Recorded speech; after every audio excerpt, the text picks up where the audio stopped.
এই সেই ambulance already অ্যাম্বুলেন্সটা নামতেছে, অনেক দূরে আছি তো এর জন্য একটু ভিডিও ঝাপসা আসবে।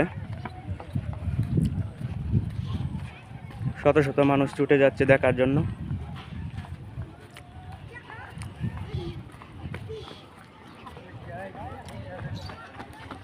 অনেক মানুষ ভিড় করেছে এক নজর দেখার জন্য, অনেক মহিলা আসছে এখানে এক নজর দেখার জন্য শেষবারের মতো।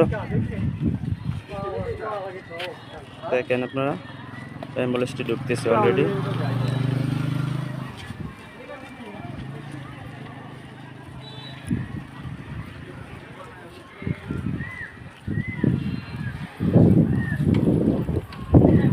অ্যাম্বুলেন্স থেকে লাশটি নামানো হবে এখন।